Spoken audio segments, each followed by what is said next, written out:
Hello friends, നമ്മുടെ പുതിയ വീഡിയോയിലേക്ക് എല്ലാവർക്കും സ്വാഗതം. നമ്മൾ ഡീറ്റെയിൽ ആയിട്ടുള്ള ക്രാഫ്റ്റ് വീഡിയോസൊക്കെ ഇട്ടിട്ട് കുറച്ചായി. അപ്പോൾ നമുക്ക് ഇന്ന് ഉണ്ണിയപ്പവും അതുപോലെ തന്നെ ഉണ്ണിയപ്പച്ചട്ടിയും വാഴയിലൊക്കെ ചെയ്ത് കൊടുക്കാം. അപ്പോൾ ആദ്യം തന്നെ നമ്മൾ ക്ലേ ഒന്ന് കുഴച്ചെടുത്തതിന് ശേഷം ടാൽക്കം പൗഡർ ഇട്ടിട്ട് ഒന്ന് പരത്തിയെടുക്കാം വാഴയില ചെയ്തെടുക്കാൻ വേണ്ടിയിട്ട്. അപ്പോൾ ഒന്ന് നൈസായിട്ട് പരത്തിയെടുത്തതിന് ശേഷം വാഴയുടെ ഷേപ്പിൽ നമ്മൾ നൈഫ് വെച്ചിട്ടൊന്ന് കട്ട് ചെയ്ത് കൊടുക്കാം കേട്ടോ. അപ്പോൾ നമ്മൾ കട്ട് ചെയ്ത് കൊടുത്തതിന് ശേഷം ബാക്കിയുള്ള ഡീറ്റെയിൽസൊക്കെ നമുക്ക് ടൂൾസൊക്കെ വെച്ചിട്ട് ചെയ്യാം കേട്ടോ. അപ്പോൾ നമ്മൾ ക്ലേ ടൂൾസിൻ്റെ ഒരു അൺബോക്സിങ് വീഡിയോ നമ്മളുടെ ചാനലിൽ ഇട്ടിട്ടുണ്ടായിരുന്നു ഷോർട്സ് ആയിട്ട്. അപ്പോൾ അതിൻ്റെ ലിങ്ക് ഞാൻ ഡിസ്ക്രിപ്ഷനിൽ കൊടുക്കാം കേട്ടോ. അപ്പോൾ അതൊന്ന് കണ്ടു നോക്കിയാൽ അതിൻ്റെ ഡീറ്റെയിലൊക്കെ നിങ്ങൾക്ക് അറിയാൻ പറ്റും. പിന്നെ അതിൻ്റെ ലിങ്കൊക്കെ ഞാൻ ആഡ് ചെയ്തിട്ടുണ്ട് വാങ്ങാനായിട്ടുള്ളത്.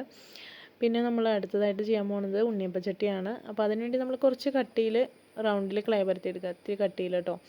അതിനുശേഷം നമ്മൾ അതിൻ്റെ മുകളിലായിട്ടൊരു ഇതുപോലത്തെ ഒരു മരുന്നിൻ്റെ കുപ്പി അങ്ങനെ എന്തെങ്കിലും ഒരു വട്ടം കുറഞ്ഞൊരു സംഭവം എടുത്തിട്ട് നമ്മൾ അതിൻ്റെ മുകളിൽ ഒന്ന് പ്രസ് ചെയ്ത് കൊടുക്കാം. എന്നിട്ട് കുറച്ചൊന്ന് കുഴി പോലെ ഒരു ചട്ടിയുടെ കുഴി പോലെ ഒന്ന് ആക്കിയെടുക്കാം. ഇനി നമ്മൾ ടൂള് ഉപയോഗിച്ചിട്ട് ഈ ഒരു ടൂള് ചെറിയൊരു ബോൾ ഷേപ്പിലുള്ള ടൂൾ ഉപയോഗിച്ചിട്ട് അതിൻ്റെ കുഴികളൊക്കെ സെറ്റ് ചെയ്ത് കൊടുക്കുക. ഒരു 5 കുഴി നമ്മൾ ഇതുപോലെ ഒന്ന് ഇട്ട് കൊടുക്കാം കേട്ടോ. ഓരോ ഗ്യാപ്പ് ഇട്ട് നമ്മൾ ചെയ്ത് കൊടുക്കാം. അങ്ങനെ നമ്മുടെ ചട്ടി നമ്മളിവിടെ സെറ്റ് ചെയ്തെടുത്തിട്ടുണ്ട്. ഇനി നമുക്ക് അതിൻ്റെ സൈഡിൽ ഇതുപോലെ ഒരു ലൈൻ പോലെ ഇട്ട് കൊടുക്കാം. പിന്നെ നമ്മൾ ഈ ഒരു ചട്ടിക്ക് 2 സൈഡിലൊരു കാത് പോലെ ഉണ്ടല്ലോ, അതുണ്ടാക്കിയിട്ട് ഒന്ന് വെച്ച് കൊടുക്കാം കേട്ടോ. അതൊന്ന് ജസ്റ്റ് പ്രസ് ചെയ്ത് കൊടുത്തതിന് ശേഷം നമ്മൾ വേറൊരു ക്ലേ ടൂൾ ഉപയോഗിച്ചിട്ട് അതൊന്ന് നന്നായിട്ട് അതൊന്ന് ഒട്ടിച്ച് ചേർത്ത് കൊടുക്കാം. അങ്ങനെ നമ്മൾ സെറ്റ് ചെയ്തെടുത്തിട്ടുണ്ട് കേട്ടോ. ഇനി നമുക്ക് ഉണ്ണിയപ്പം ചെയ്ത് കൊടുക്കാം. അതിനുവേണ്ടി നമ്മളതൊരു കുഞ്ഞ് ബോളായിട്ട് ക്ലേ ഒന്ന് ആക്കിയെടുത്തതിന് ശേഷം അതിൻ്റെ സൈഡിൽ ആ ഒരു ഡിസൈനൊക്കെ ഉണ്ടല്ലോ, ആ ഉണ്ണിയപ്പത്തിൻ്റെ ആ ഒരു ഭാഗം അതൊക്കെ നമ്മളൊന്ന് വരച്ചു കൊടുക്കാം. പിന്നെ ചെറുതായിട്ട് ഇങ്ങനെ കുത്തു പോലെ നമ്മൾ നൈഫ് വെച്ചിട്ട് ചെയ്ത് കൊടുക്കാം കേട്ടോ. അങ്ങനെ നമ്മളൊരു 5-10 ഉണ്ണിയപ്പം ഇവിടെ ചെയ്തെടുത്തിട്ടുണ്ട്.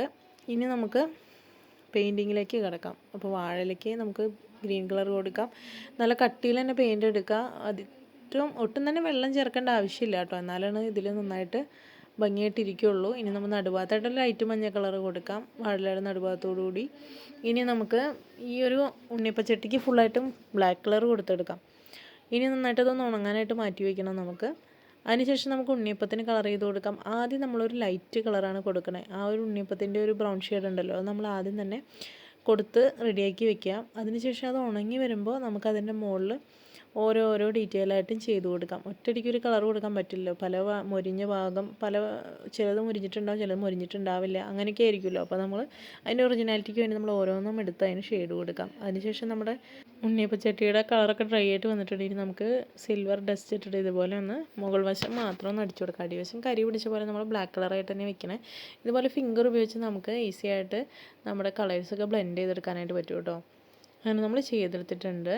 ഇനി ഈ ഒരു ചട്ടിയിലകത്ത് കുറച്ച് വെളിച്ചെണ്ണ ഇരിക്കുന്ന പോലെ നമുക്കൊന്ന് ചെയ്ത് കൊടുക്കാം. അതിന് വേണ്ടി ഇവിടെ വാർണിഷാണ് ഒഴിച്ച് കൊടുക്കുന്നത്. അങ്ങനെ എല്ലായിടത്തും നമ്മളൊരു എണ്ണമയം പോലെ ബ്രഷ് യൂസ് ചെയ്തിട്ട് ചെയ്ത് കൊടുക്കുന്നുണ്ട്. അതിനുശേഷം നമുക്ക് ഫ്ലസ് ക്യൂക്ക് പശ ഉപയോഗിച്ചിട്ട് നമുക്ക് ഇത് ഓരോന്നും വാഴയുടെ മുകളിലായിട്ടൊന്ന് ഒട്ടിച്ച് കൊടുക്കാം. ഒരു സൈഡിൽ ചട്ടി വെച്ച് കൊടുക്കുക. അതിനുശേഷം ഇപ്പുറത്തായിട്ട് നമുക്ക് ഉണ്ണിയപ്പങ്ങളൊക്കെ ഒന്ന് ഒട്ടിച്ച് അറേഞ്ച് ചെയ്ത് കൊടുക്കാം. അപ്പോൾ അതും കൂടി കഴിഞ്ഞാൽ നമ്മുടെ വർക്ക് ഇവിടെ സെറ്റായിട്ട് വരും കേട്ടോ. അപ്പോൾ നമ്മുടെ ക്രാഫ്റ്റ് വീഡിയോസൊക്കെ നിങ്ങൾക്ക് ഇഷ്ടമാവുകയാണെങ്കിൽ സബ്സ്ക്രൈബ് ചെയ്യാൻ മറക്കല്ലേ, സപ്പോർട്ട് ചെയ്യാൻ മറക്കല്ലേ. അപ്പോൾ നിങ്ങളുടെ വലിയൊരു സപ്പോർട്ടൊക്കെയാണ് കേട്ടോ വലിയൊരു മോട്ടിവേഷൻ. അപ്പോൾ ഇഷ്ടമായിട്ടുണ്ടെങ്കിൽ നിങ്ങളിതൊന്ന് ട്രൈ ചെയ്ത് നോക്കാൻ കൂടി മറക്കല്ലേ കേട്ടോ. അപ്പോൾ നമുക്ക് ഇനിയും നല്ല ക്രാഫ്റ്റ് വീഡിയോസൊക്കെ ആയിട്ട് കാണാം കേട്ടോ. ബൈ.